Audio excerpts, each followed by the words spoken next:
C'est marrant que dans le format court-circuit, il y a un épisode sur les courts-circuits.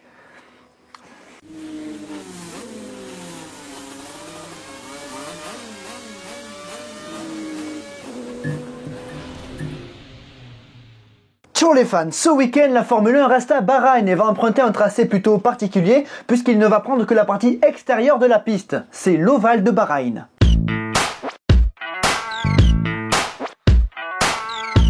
Pour appeler ça un ovale, c'est un raccourci énorme. On va plutôt parler d'outer track. Au vu de la situation sanitaire mondiale cette année, nous avons eu des grands prix qui ont été doublés, d'autres circuits qui sont arrivés au calendrier. Et bien là, c'est un petit peu un mélange des deux. L'outer track de Bahreïn sera l'un des circuits les plus courts de l'histoire de la Formule 1 et il est très probable que le record du tour le plus rapide soit battu. Tout circuit confondu. Actuellement, c'est ce monsieur-là qui a le record du tour le plus rapide, mais on va y venir après. C'est pourquoi je me suis dit que de faire un tour des circuits les plus courts de l'histoire de la Formule 1 pouvait être sympa. Cette vidéo est sponsorisée par BetClick, mais ça on en parle à la fin de la vidéo, après notre court circuit. C'est parti. Ah oui, certains circuits avaient plusieurs tracés qui pouvaient rentrer dans ce top 10, alors pour avoir plus que 3 circuits différents, j'ai pas compté cela, j'ai pris seulement la version la plus courte. Pourquoi ce geste? C'est parti. Numéro 10, Phoenix. Celui-ci a eu plusieurs versions, mais la plus courte, c'est celle de la dernière édition en date, 1991. Une longueur de 3 km 721 et un meilleur temps en 1 minute, 21 secondes et 434 millièmes, établi en qualification par Ayrton Senna. Ce circuit n'était pas du tout apprécié par les pilotes. Bosselé, avec des virages à 90 degrés, sans trop d'intérêt, sans grippe et aux allures très artificielles. Seul détail intéressant, c'est un circuit à sens anti-horaire. Oui, quand c'est ça le seul détail intéressant, c'est qu'il y a du souci à se faire. Bref, les organisateurs ont fait un effort en changeant le tracé de 90 à 91, mais cela n'a pas du tout convaincu la FISA et la Formule 1 n'a jamais remis les roues à Phoenix. Cette dernière édition a été remportée par Ayrton Senna devant Alain Prost et Nelson Piquet. Le meilleur tour de la course est signé par Jean Alesi qui disputait son premier Grand Prix avec Ferrari. C'est aussi le premier Grand Prix en F1 de Mika Häkkinen et l'écurie Jordan. Numéro 9, Aida au Japon. Ce circuit a accueilli les 2 éditions du Grand Prix du Pacifique en 94 et 95.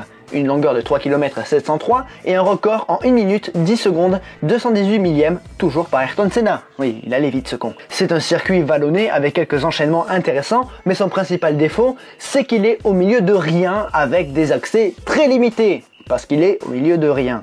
En 1994, Ayrton Senna a été pris dans le cafouillage du départ avec Mika Häkkinen et Nicolas Larini qui remplaçait Jean Alesi blessé. Michael Schumacher a mis tout le monde d'accord en s'échappant et en remportant un 2e succès consécutif. Derrière lui, Berger finit 2e devant un nouveau venu sur le podium, Rubens Barrichello. C'est aussi la seule course en Formule 1 de Roland Ratzenberger. Non qualifié au Brésil, il a pu concrétiser son rêve à Aida. L'année suivante, le Grand Prix du Pacifique est déplacé en fin d'année, juste après le Grand Prix du Japon. Donc 2 Grands Prix consécutivement au Japon. Voilà pour la stat inutile. Le seul véritable événement de cette édition, c'est le 2e titre conquis par Michael Schumacher, seul vainqueur sur ce tracé. Aujourd'hui, ce circuit est plus communément appelé Circuit International d'Okayama et il accueille entre autres la Super Formula. Numéro 8, Watkins Glen a eu plusieurs versions, mais une seule est en capacité d'entrer dans ce top 10. Les autres, retournez au boulot. Oh putain, je me sens seul. Avec ses 3 km 701, soit 2 mètres de moins qu'Aida, incroyable, cette version du circuit américain a accueilli la Formule 1 de 1961 à 1970. D'ailleurs, le vainqueur de cette première édition est un inconnu pour beaucoup d'entre vous, j'en suis sûr. Heinz Heiland. Ouais, je connaissais pas. Sur ce tracé, Joe Siffer a obtenu son premier podium en 64. Jean-Pierre Beltoise y a disputé sa première course en Formule 1 au volant d'une Matra en 1967. C'est également le cas de Mario Andretti qui a disputé son premier Grand Prix l'année suivante au volant d'une Lotus 49B avec laquelle il a tout simplement décroché la pole position. Il était très bon hein, Mario.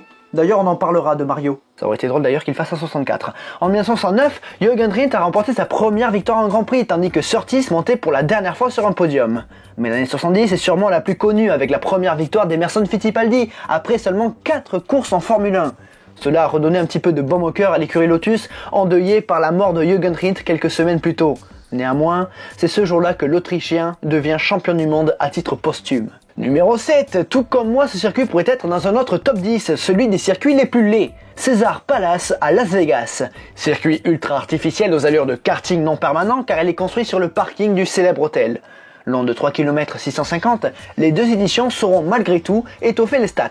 En 1981, il y a eu beaucoup d'abandons et seules 15 voitures sur 24 ont franchi la ligne. Mais parmi elles, on retrouve un non classé, Eliseo Salazar, pas assez de tours bouclés, et un disqualifié, Gilles Villeneuve, qui ne s'est pas bien placé sur la grille. Avec cette loterie, Alan Jones a remporté la course, son 24e et dernier succès en F1. Mais le suspense était plutôt pour la course au titre mondial entre Nelson Piquet et Carlos Reutemann. L'Argentin avait un point d'avance, mais il a terminé 8e, soit hors des points, tandis que le Brésilien en a marqué 2 et remporte son premier titre par 1 point d'avance. L'année suivante, on regrette l'absence de Pironi, deuxième du championnat, dont un accident à Hockenheim a mis fin à sa carrière. Du coup, seul John Watson peut empêcher Keke Rosberg de devenir le premier Finlandais champion du monde, à condition que l'Anglais remporte la course et que Keke ne marque aucun point. Spoiler, Rosberg devient champion du monde en terminant 5e, et c'est Michele Alboreto qui décroche son premier succès en F1, devenant ainsi le 11e vainqueur de la saison. Soit le record absolu en Formule 1. Numéro 6, l'Outer Track de Bahreïn. Eh oui, je vous en fais tout un plat alors qu'il est seulement 6e du haut de ses 3 km 543. En revanche, avec 3 lignes droites entrecoupées de quelques virages, on peut s'attendre à ce que les pilotes battent le tour le plus rapide de la Formule 1. Après son terrible accident lors du Grand Prix de Bahreïn le week-end dernier, Romain Grosjean va être remplacé par Pietro Fittipaldi, le petit-fils d'Emerson. Ce sera donc la 3e génération de Fittipaldi en Formule 1. Bon, vu que rien n'a encore été fait sur ce circuit, mais je vais pas pouvoir vous en dire grand chose. Si, j'ai une stat très peu utile. Avec ses 11 virages, c'est le 2e circuit avec le moins de virages cette année. Après le Red Bull Ring qui n'en compte que 10. Ouais, c'est vraiment pas ouf comme stat. On passe à la suite. Numéro 5, attention à la prononciation très française. Jarama, version 1981. Les autres versions pouvaient rentrer dans le top 10, mais comme je vous l'ai expliqué en début de vidéo, j'avais pas envie. Avec ses 3 km 312, l'édition de 81 nous a offert un spectacle incroyable. Partant depuis la pole position, Jacques Laffite ambitionne de remporter cette course, mais le Français se rate au départ et se retrouve 11e. Il remonte malgré tout jusqu'à la 2e place derrière Gilles Villeneuve. La Ferrari a un très bon moteur turbo, ce qui lui permet de s'échapper en ligne droite, mais ce qui permet à Gilles de rester devant, c'est son agilité dans les parties sinueuses. Une véritable démonstration, jamais Jacques ne passera, ni même les 3 autres pilotes. Le Québécois remporte sa 6e et dernière victoire en F1, mais ce qui est fou, c'est de voir 5 voitures différentes se battre pour la tête et finir roue dans roue. Puis à la fin de cette bataille et de cette course, les pilotes ils étaient séchés. C'était physique quand même, c'était physique. Ils ont beaucoup donné. Numéro 4, Dijon-Prenois de 1974. C'est tout simplement la première fois que ce circuit est apparu en Formule 1 et il a un défaut. Attention, vous allez être surpris, il est trop court. Chose qui arrive souvent.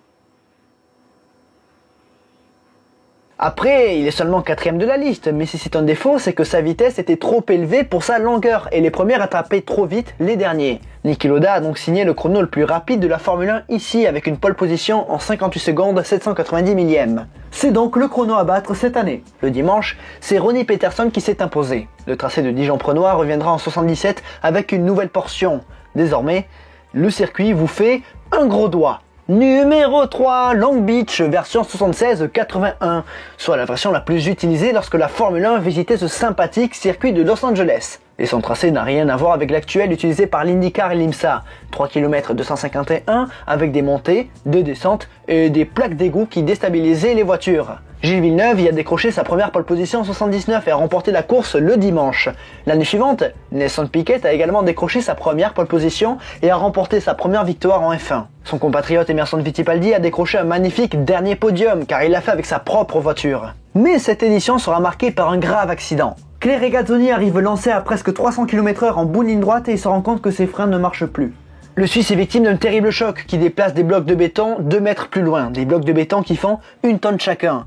Le châssis est plié à plus de 90 degrés et le Suisse ne peut pas sortir de sa voiture. Il a eu énormément de chance de rester en vie après cet accident, mais malheureusement, Clay va perdre l'usage de ses 2 jambes. Numéro 2, on va retrouver un petit peu de joie et de bonne humeur avec un tracé vraiment pourri. Zeltweg en Autriche, 3 km 200. Mais je vais certainement regretter mes paroles tranchées en vous racontant la belle histoire de cette épreuve.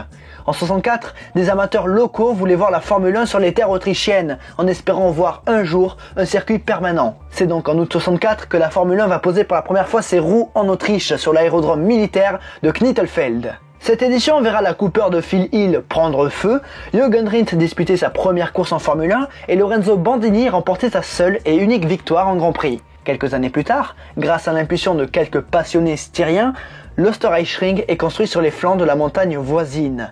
Et donc, le Red Bull Ring qui accueille aujourd'hui la Formule 1 se situe non loin de l'aérodrome où tout a commencé. C'est beau. Ouais, quelques passionnés qui ont voulu voir la Formule 1 sur leur terre, ils y sont arrivés et aujourd'hui c'est un Grand Prix qui est quasiment indispensable. Numéro 1. Parmi toutes les versions de Monaco, la plus courte est celle de 55 à 71, 3 km 145.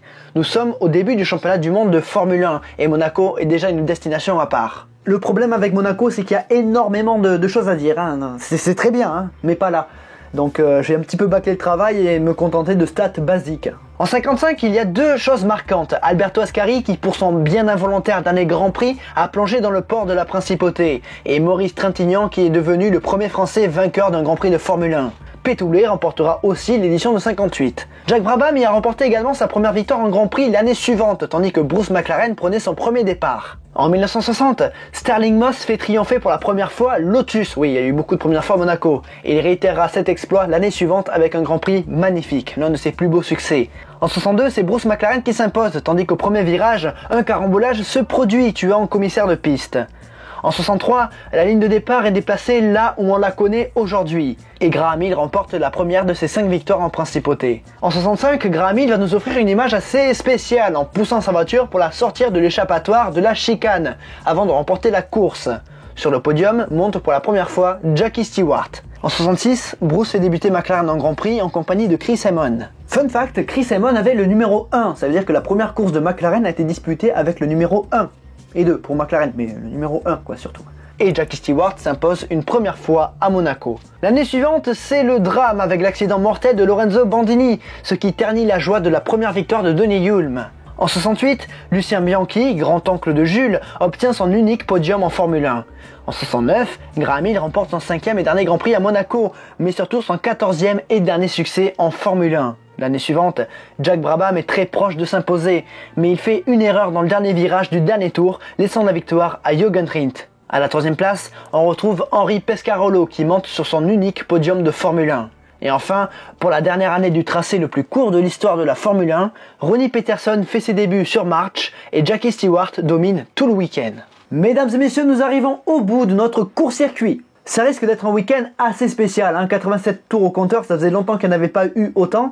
Et puis aussi avec ce qui s'est passé le week-end dernier, George Russell qui remplace Lewis Hamilton, Pietro Fittipaldi qui arrive en Formule 1, tout comme Jake Aitken. Ouais, ça va être assez...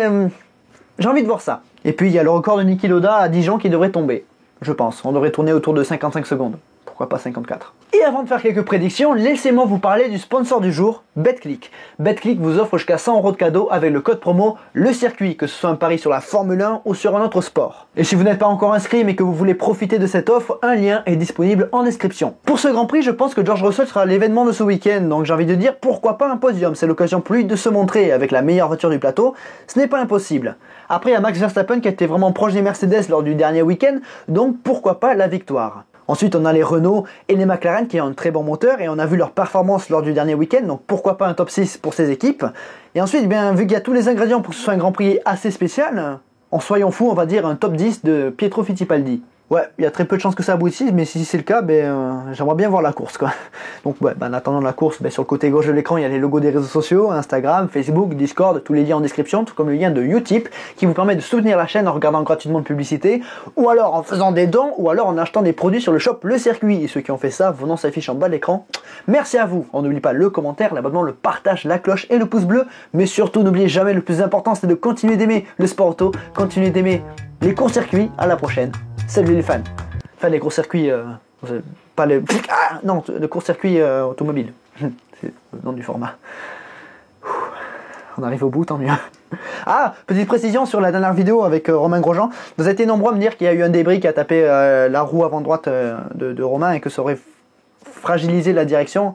Non, j'ai regardé les images en boucle, certes ça touche mais ça n'a pas affecté, même s'il y a eu une crevaison, c'est pas assez brutal pour que ça affecte complètement la direction du pilote. C'est vraiment Romain qui a tourné, hein. Donc voilà, ces propos étaient confirmés par Romain Grosjean lui-même, comme d'autres propos, donc ce que j'avais dit avant qu'il qu'il ait son interview, j'avais bon quoi. Donc merci Romain, c'est cool. Mais il nous refait plus ça par contre. Voilà, bref.